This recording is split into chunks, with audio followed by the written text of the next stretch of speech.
What's up, guys? It is your girl, Zeta Lisa. Come on in. We got so much things to talk about. It has been a while since I have gone live. So it's going to be something that I definitely do a lot more. So shout out to everybody that has been commenting, that has been liking my content, sharing things, letting me know, putting me on to game. I appreciate y'all.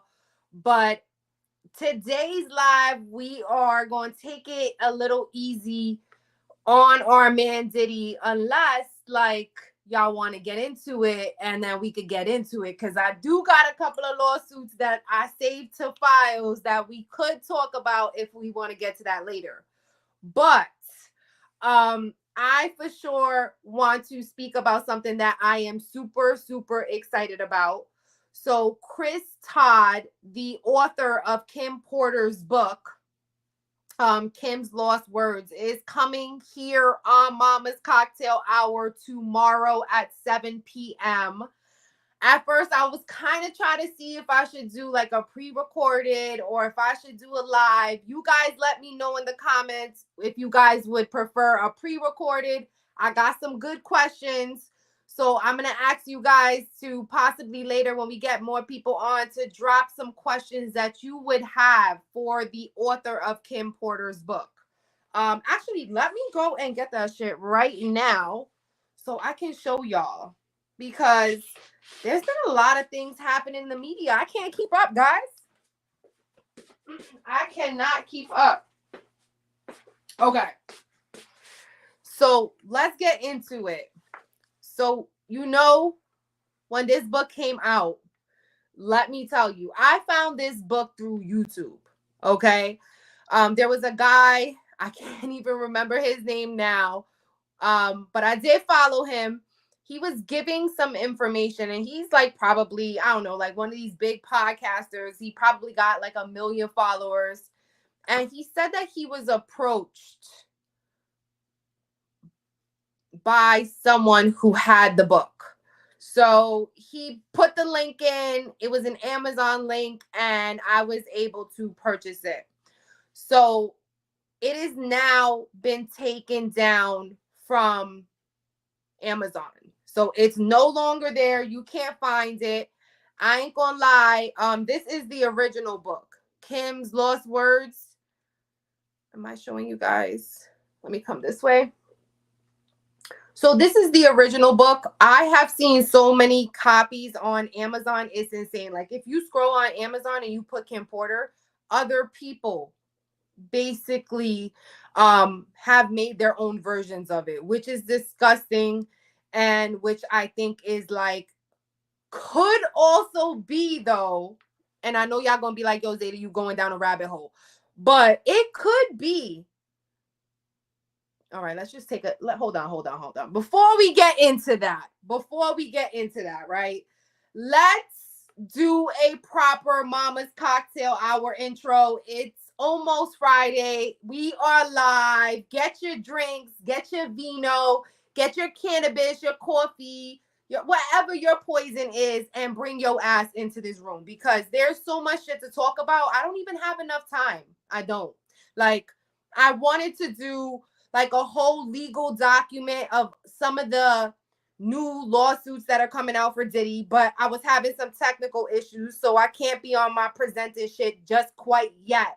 But your girl got it on her phone, so if you want me to read it and not actually present it, we could do that too. But there's so much shit happening with Diddy, and I definitely want to expand a little bit of the conversation, because y'all know me, I will go down a rabbit hole, and the stuff that is coming out with Diddy is just disgusting. Like, we are at a point where it's like all these people cannot be lying.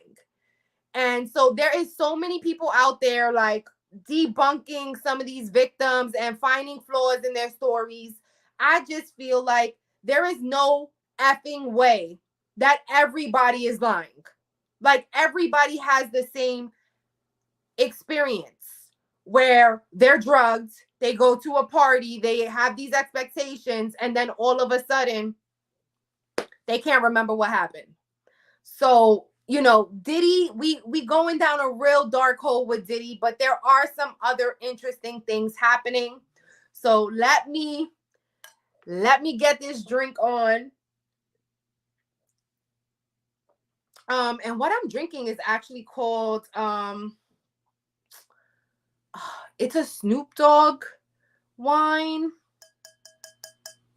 Forgot the name of it now. I'm losing it. Oh well.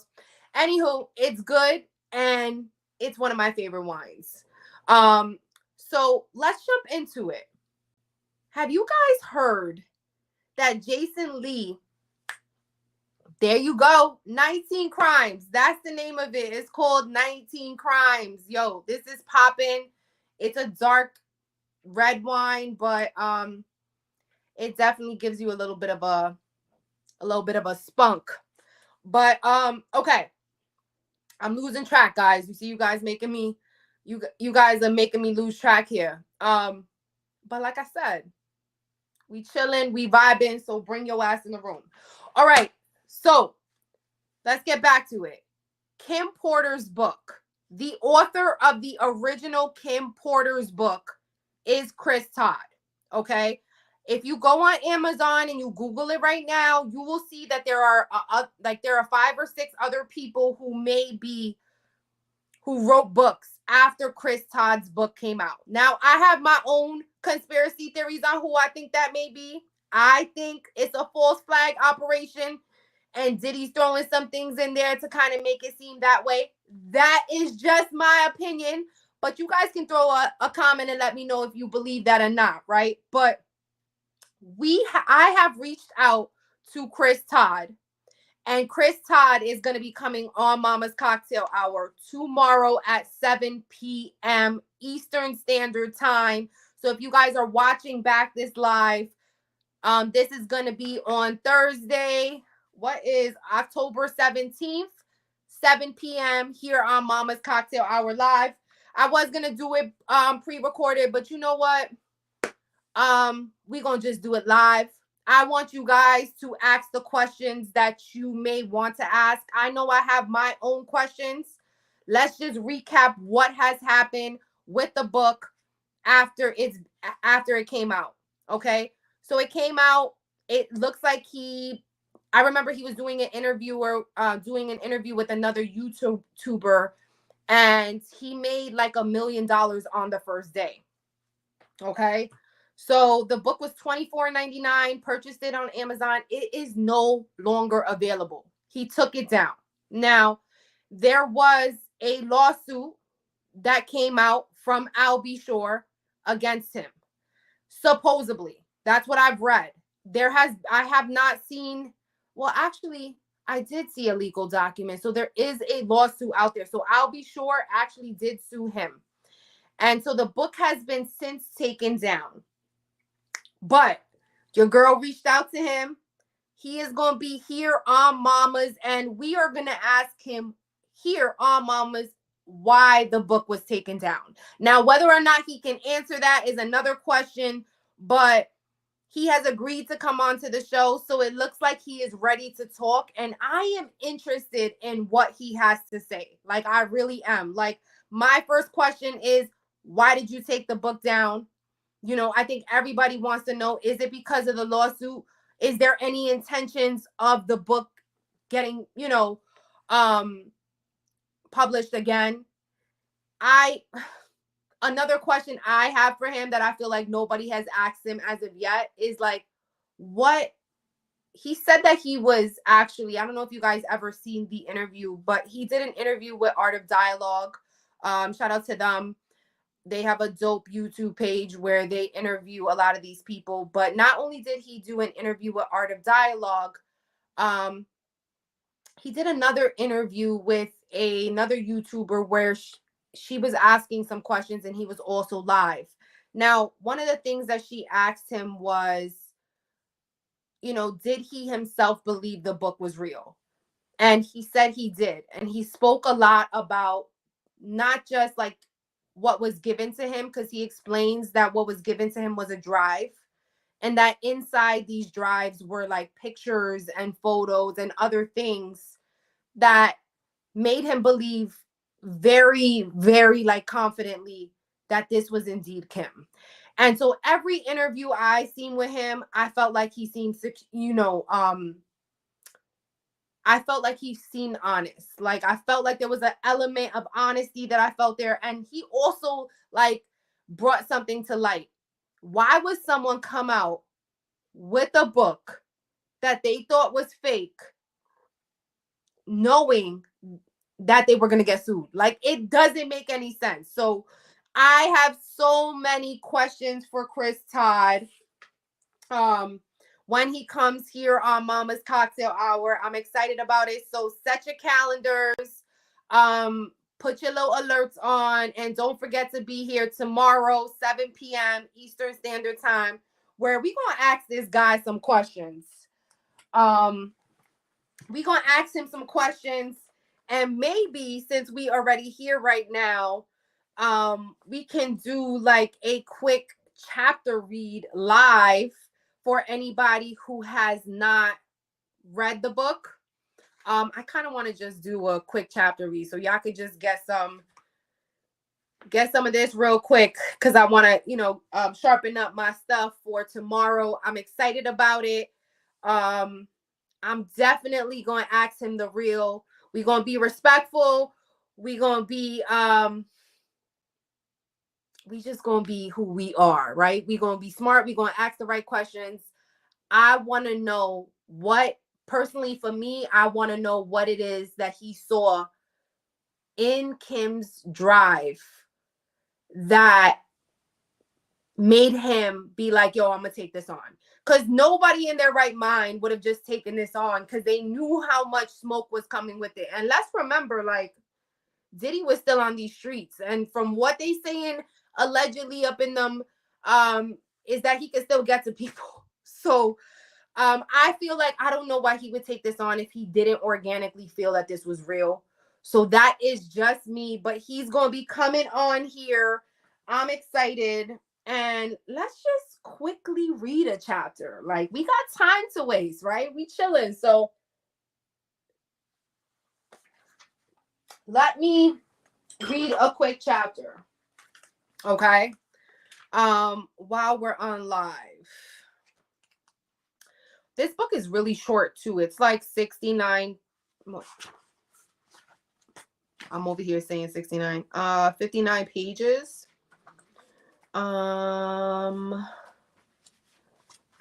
Let's get to it.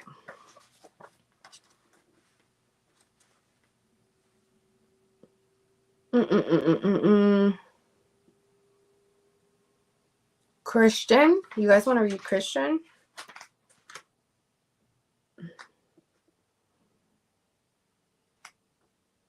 Okay. So before we get into actually reading the book, because now I'm having second thoughts of actually reading this, because I want to save the milk. I want to save everything for tomorrow. Okay. But there are some things that I do think that we can review quickly that stand out for me. Okay. So one of the things that I think stand out that I've been hearing all around is that Kim Porter says in this book that they're married. I think Gene Deal went on Art of Dialogue and he was like, oh, Gene Deal, his perspective on the book is that it's not true. It's not valid. He debunks it. He says it's not true. So he made mention that, in the book, Kim Porter said she was married. I'm just here to say I read this book like 3-4 times. She never says she's married in the book.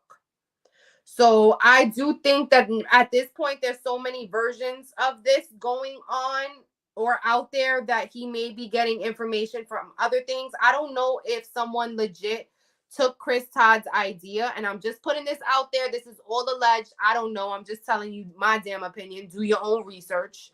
Don't listen to me. But I think that that's just like a false flag. Like, I think, like, could this book really be her words? And no disrespect to Al B. Shore, but if I was Al B. Shore, I would definitely sue too, especially if it had me looking crazy out in these streets. And in one of the chapters of this book, she mentions that she had a three-way relationship with her, Diddy, and Albie Shore, allegedly. So, if I was Albie Shore, I would be suing too. So that's not something that really makes me believe that this is invalid. I mean, I think if he portrayed you in a negative light, or if it did portray you in a negative light, you would want to do something like that. So we are going to ask Chris Todd when he gets here all of these questions, what he thinks. Would the, is the book going to be coming back out? I'm interested to kind of jump into that. But let's talk about really quickly Safaree. So Safaree just came out on the Jasmine brand, if you guys have not heard it, talking about Erica Mena. So Safaree and Erica Mena's relationship, from my perspective, has always been something that was destined to end badly. Like Erica Mena and Safaree, I don't know why they thought that was going to work. I think it was cute and fun until it wasn't. I really don't like talking about people's relationships, but I do want to talk about them where they relate to like toxicity or something that like we as women, we can kind of learn from. I have had friends that were like Erica Mena. Like I grew up in Hell's Kitchen, New York, predominantly Puerto Rican neighborhood, Puerto Rican and Irish, and like a small percentage of like Black people. There was no Mexicans. It was just Puerto Ricans. And then when I tell you that I know women like Erica Mena, like I physically had friends who were like exactly like her. Someone like Erica Mena that feels like she needs to use all of that anger, all of that frustration to scare people, intimidate people, force men to confide to what she wants, like that type of an aura, that masculine energy. I know that very well.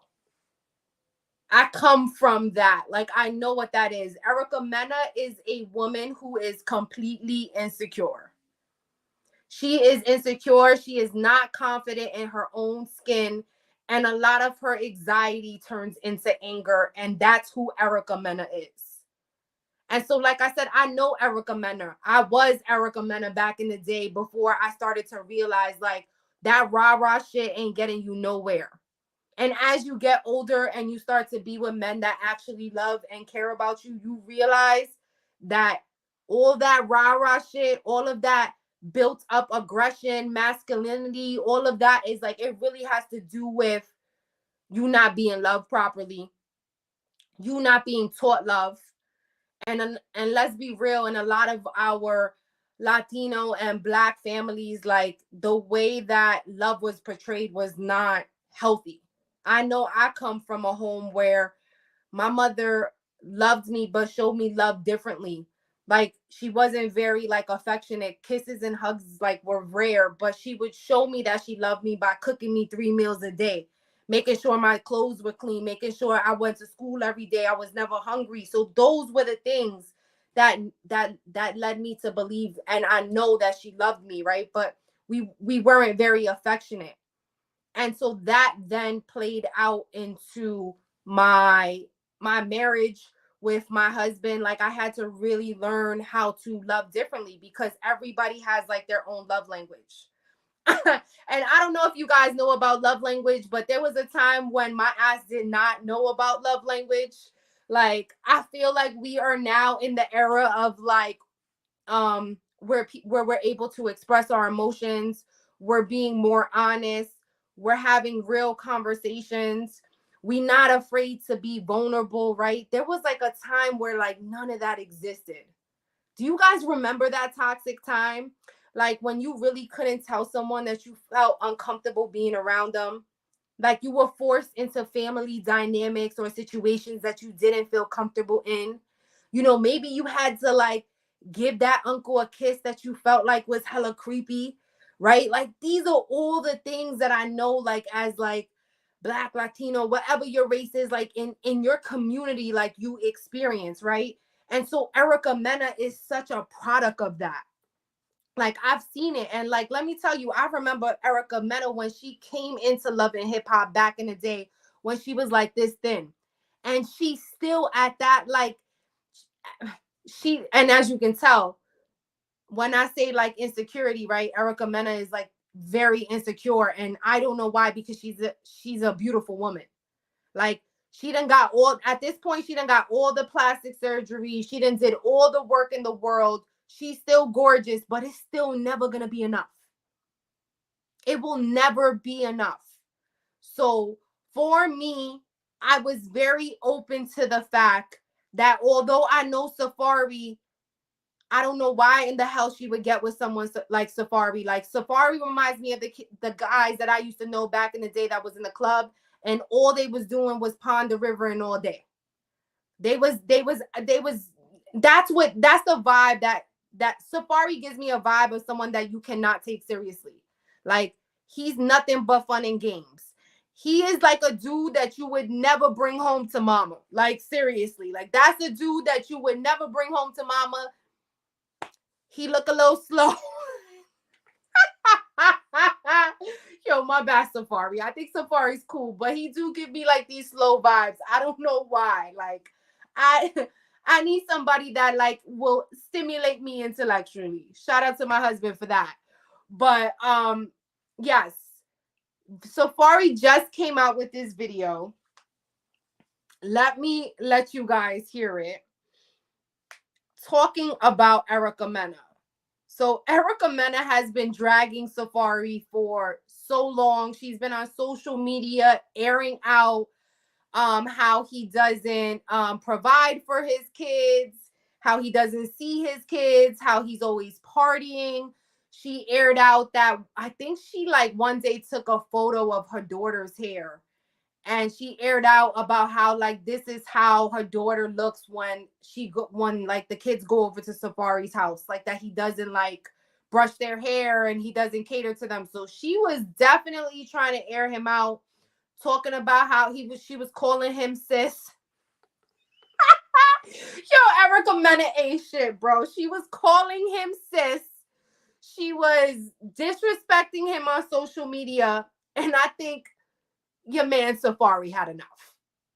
And he had enough when he took his ass to Nicki Minaj's concert and was cheering for her in the stands, not in VIP. Wait, he was not in VIP, okay? He was not to the left, to the right. He wasn't in front. He was all the way in the back, chilling with the normal folk. And he was dancing to Nicki Minaj's music, looking hella corny. And it looks like Nicki Minaj aired him out, said what she had to say. And Safaree is sick of it, okay? He is sick of y'all. He is sick of Erica Mena. And he done went on to expose her. There is this video that just posted on the Jasmine brand where it shows how he is trying to escape his house and Erica Mena is pushing him, flinging him. The kids are vividly in the video. It is shocking. It shows a lot of Erica Mena's aggression that I was just speaking about. And I'm going to just let you hear what Safaree has to say about it.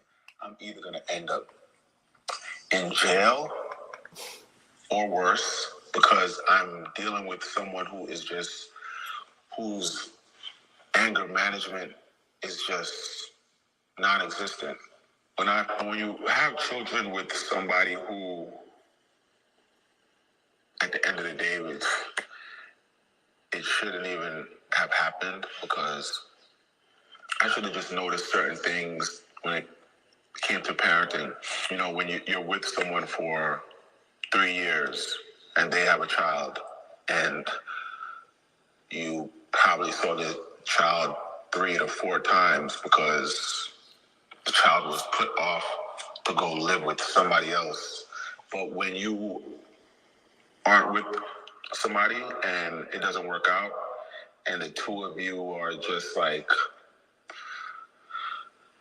in a weird space and everything is a fight,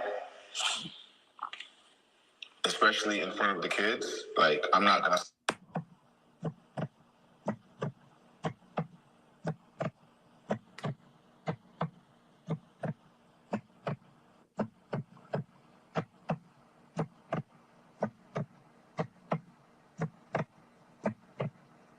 I have to put myself first because I'm either going to end up in jail or worse, because I'm dealing with someone whose anger management is just non-existent. When you have children with somebody who, at the end of the day, it shouldn't even have happened, because I should have just noticed certain things when it came to parenting. When you're with someone for... Okay. So you heard all of that, right? Sorry for the ghetto presentation, but we gonna make it work today because I was having hella technical issues. So what he's exposing is the same issue that Erica had with Spice last season. I don't know if you guys seen, Erica Mena got canceled for calling Spice what she called Spice. We ain't gonna talk about that here because it's hella disrespectful, but what she called Spice, she got canceled. She got kicked off of Love and Hip Hop. They did that whole Yandy conversation with other members. They didn't invite Erica Mena to discuss the comment that she made, the derogatory comment that she made, and she was blacklisted for a little while. I don't want to say all the way because she's still here. She's still doing her thing, so not all the way. So Spice made that comment to Erica Mena, and the comment that Spice made is what set Erica Mena off. So Spice made a comment about how Erica Mena isn't even there for her son. And that's what made Erica Mena go 730. If you guys don't remember, she lifted up the table, in typical Love and Hip Hop form, lifted up the table, acted tough, yelled in her face, and then said some crazy shit that we're not gonna repeat here, and was tight, all off of the fact that she mentioned her son. So Erica Mena has another child who is, I believe at this point, maybe 16, 17, 18. I don't know. And he's referring to in the video that Erica Mena has not been responsible for that child.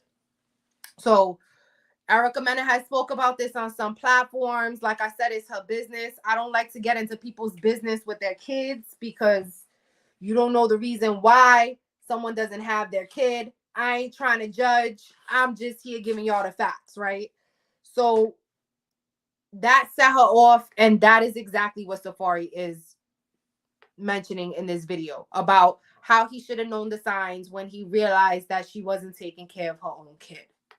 So I don't know, guys. You let me know what you guys think in the comments about whether or not you think that the energy or the aggression that Erica Mena is putting off is warranted because Safaree is washed. Or does Safaree have a point, and do we feel like possibly he's telling the truth, and maybe this is a side of Erica Mena that made him start doing what he's doing? I don't know. I'm just throwing it out there. I'm not saying that could be it, but there was a time where I saw that Safaree looked like he was madly in love. Maybe at that point, it was still fresh. It was still young. There was no drama, and that's the reason why. I don't know, but I think that in every situation that Safaree's in, he always gets the shit under the stick. Like his relationship with Nicki Minaj, he done left Nicki Minaj, and now Nicki Minaj is with the whole PDF file. So there's that, and they out there flaunting their love on every platform, looking hella crazy. I used to like Nicki Minaj back in the day, but now I feel like Nicki Minaj's brand has completely changed. I don't even know what her brand is anymore. No disrespect to people who like Nicki Minaj. Because you know what? We can all agree to disagree. I think her music is dope. I think she's talented. I just don't agree with her personal decisions about her man. But again, that ain't my business, right? So we gonna drink to that here on Mamas. And we gonna talk about Jason Lee. So let me pull up my TikTok because I said we doing it old school today, right? But Jason Lee, I don't know. Do you guys feel like Jason Lee is like clout chasing? Do you feel like he's clout chasing, or do you feel like like something is really going on with Jason Lee and he needs to watch his back? So I don't know if you guys remember, but Jason Lee had came out on his show a while back, like maybe 5 or 6 months ago, prior to like the whole, I think after Cassie's lawsuit. He had came out on his show and basically bleeped out something he knew that he felt like would end Beyonce's career if it got out. He spoke about it on his show. He said that he was going to essentially tell his castmates what it was, but he was going to bleep it out so the audience didn't hear it. And we were going to see their reaction. So he did exactly that. We didn't hear what he had to say. He made mention that it was about Beyonce. And everybody was looking at him like, you a clout chaser. Like, just say what you need to say. Don't tell us that you're going to say it. If this doesn't get done, this doesn't get done. There was a lot of that going on. A lot of him explaining that he went to this concert, that he paid for this, that he never asked for nothing, that he was never given any tickets. He was really, it seemed like to me like there was really something going on between Beyonce and Jason Lee. Okay. So he comes out, he does that stunt. And since then, he has been saying that he fears for his life. And he does it in a quirky way. So he doesn't say those words. But I want you to take a listen to him on his podcast talk about his relationship with Jay-Z and Beyonce. And if something happens to him, we know who did it. All of her perfume. I didn't get to go backstage on her tour for the Renaissance. In fact, when the video circulated, making it look like I've been chasing her around like a super fan, which I am a super fan, but I chase nobody. Nobody's called me to clear that up. I haven't gotten a delivery of white flowers with a little card from Beyonce. Why is everybody calling me now? Oh, and you also stopped. We not going to even go there. I stopped a major thing for Beyonce. Didn't even get a thank you. And so now why is everybody calling me now? Because I'm a firefighter. Because I run towards fires.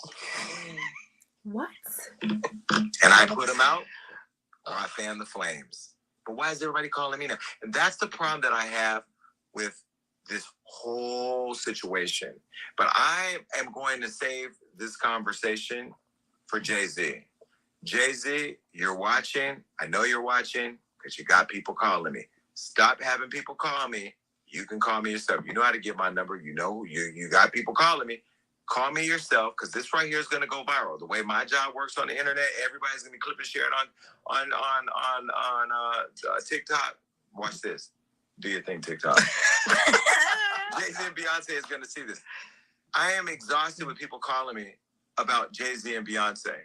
You've never called for anything else, and I haven't even said anything about you yet. And yet I'm getting all these calls. I've gotten more calls over the weekend about Jay-Z and Beyonce. You know, I think this is an opportunity to have a bridge and have a conversation about how this thing works, because I'm not a publicist. I am not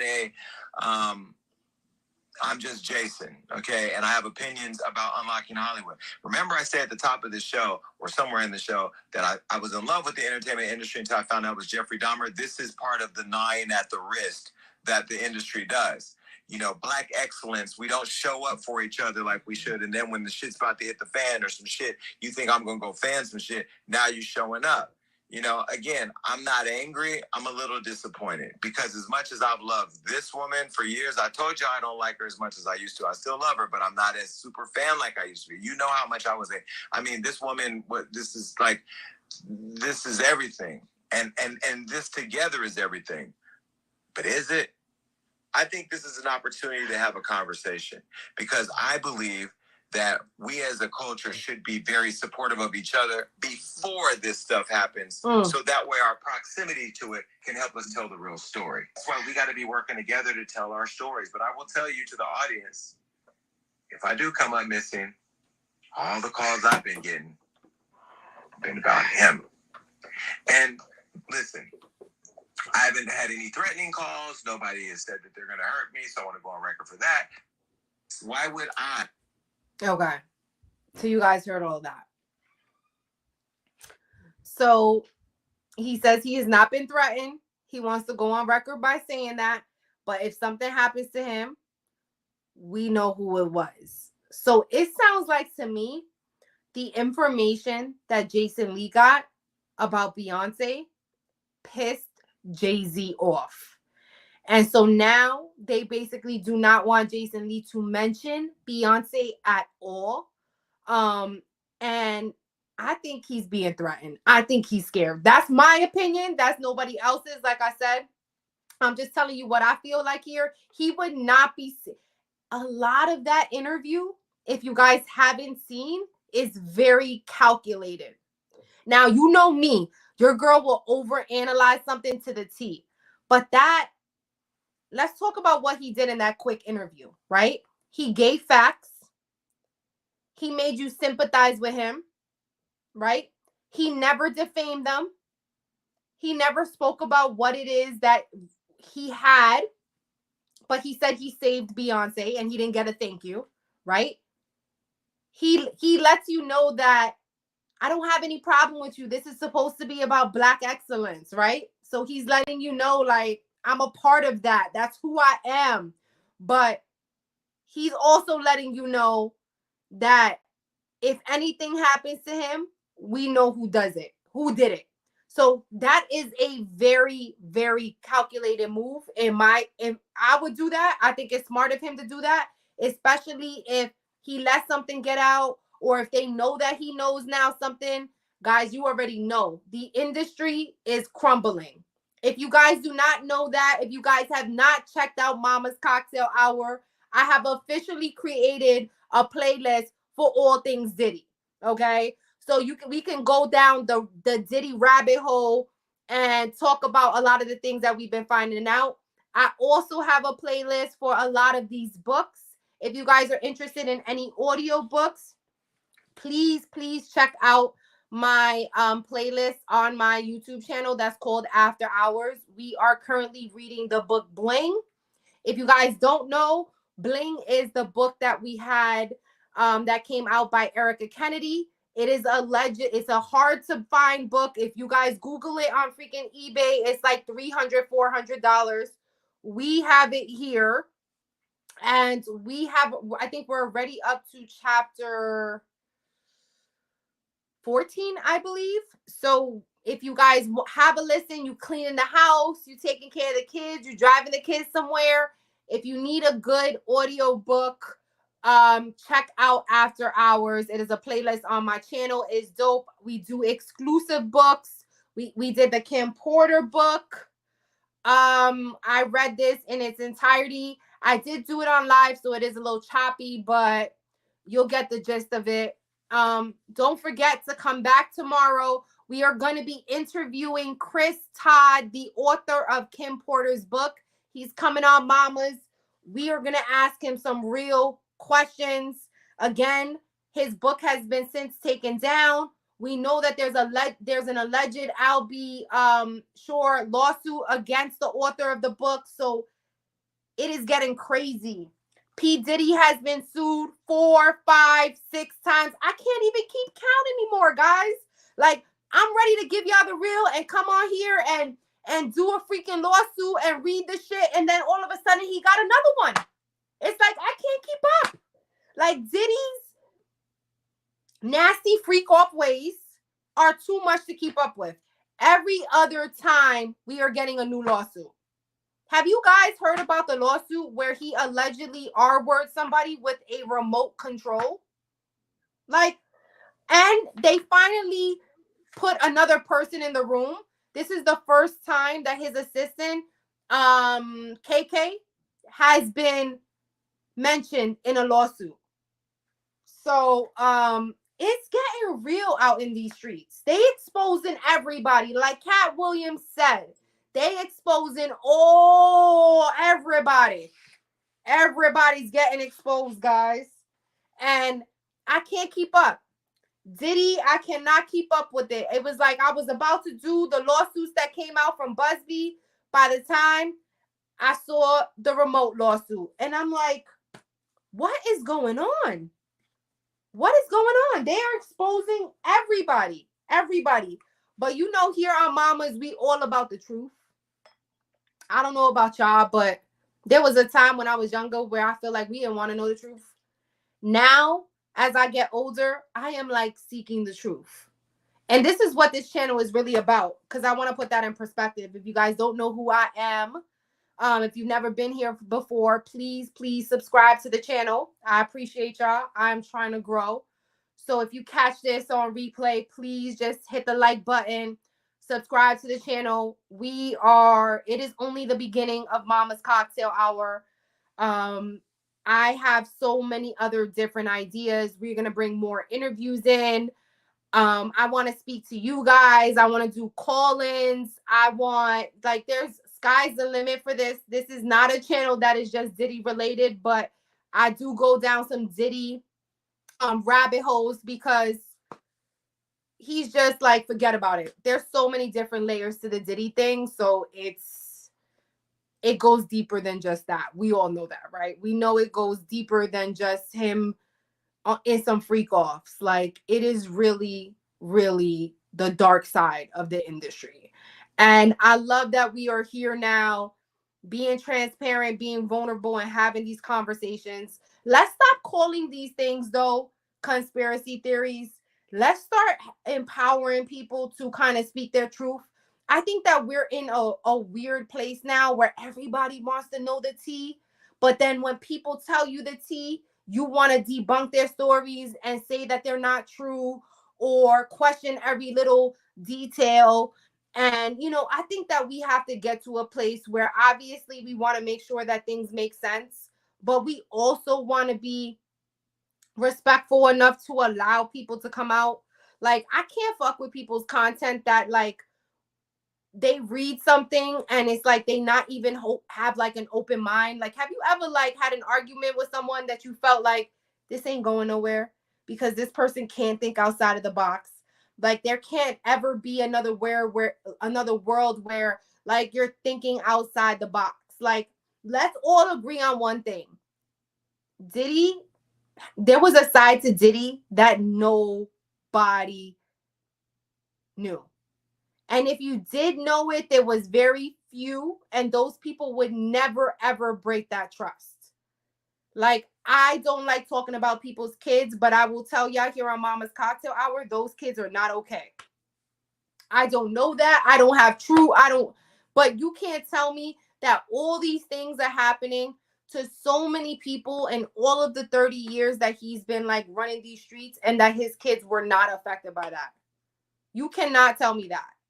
Because as a mom, as someone that has 3 kids, I will let you know that when things go on in a household, when things are happening with people, the stresses, the whatever, your kids feel it. Your kids know it. And his kids were always around. Like, there's pictures of Christian in freak off parties, all white parties.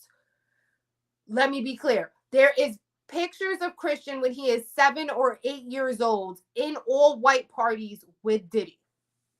I don't know if they were freak offs, but a lot of the videos that they showing now, there's a whole bunch of white people. Not white people. There's a whole bunch of people with white clothes on doing some crazy, strange things. If you go on TikTok, it's a whole damn fad. I even saw like some weird sacrificial line thing. I don't even know if this stuff is real. I don't know if it's AI right now. You don't know. You don't. It is getting scary out in these streets, guys. I'm letting you know. But as someone who is a truth teller, I'm going to continue telling the truth, speaking my opinion, making sure that my opinion is heard, because you know what? If we don't start to ask questions, if we don't really start to question things, I don't think people would have ever moved. Do you think that if Cassie's lawsuit didn't go public and all of that happened and everyone had to physically read, and that was like the first time we even knew what a freak off was, if that did not happen, would we even be here? If Diddy would have paid her off and made all of that go away, would we be here right now? Most likely not. Most likely not. Because she is the most credible witness. And I'm not saying that all these other witnesses are not credible. What I'm saying is she was actually with him for 10 years. There's everyone knows her. She's a celebrity herself. She's in the media. Like, there's no question that they were together. But they will question every other girl who's coming out talking about Diddy SA them. They will question them. They will make them feel like they're lying. They will create propaganda. I still feel like everything that's happening with that girl, the one who put out this statement and now they're saying that she reached out to her boyfriend, I feel like all of that shit is propaganda. Like, I'm dead ass. Like, so you mean to tell me that a real life lawyer did not vet this girl?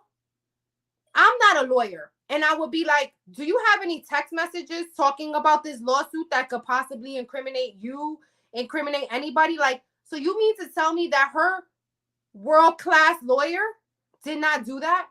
Did not ask this girl, like, did you speak about this lawsuit to anybody except for me? Like, these aren't questions that were asked. And if they weren't, then what type of lawyer are you? No, I feel like there is some shady shit going on. Like, Diddy is throwing false flag operation to like create havoc. Again, my opinion, not yours. But some of this shit, the math don't be mathing. It don't. It don't. Because we can even go deeper into that whole situation, because they have cleared that whole situation up. Because, you know, there's also certain media outlets that I want you guys to know that when you're getting information, you need to like I said, think outside the box sometimes. Sometimes, like, if one media outlet is not in the way they speak, they're being biased, they're not giving you the information, they're beating around the bush, you got to be wary of shit like that. Like, that's why I fuck with the Jasmine brand. Like, I really do feel like they give what it is. Sometimes we already know TMZ be suspect. Allegedly. I want no problems with TMZ, but like, do your own research on that. Don't take my shit for face value. But I feel like for me, TMZ be a little about some topics. So, you know, again, you gotta mess with the channels that you mess with. Make sure I'm not about clickbait here. So if you guys are new here, like I said, subscribe to the channel. It's your girl Zeta Lisa. We have so many things to come. Todd is going to be interviewing with me tomorrow here at 7 p.m. Eastern Standard Time. We're going to be going live discussing why the book that he wrote for Kim Porter has been taken down. There is so many new things to come with Mama's Cocktail Hour. If you are new here, you just stopping by, you trying to get my vibes, I appreciate y'all. Please hit the like on this video, subscribe to the channel, hit that notification, share it, because there's going to be a lot more to come. You're going to see different sides of me. And yeah, we're gonna just continue to do what we gotta do. So I love y'all. I appreciate y'all, and I will see you guys on the next video. Bye.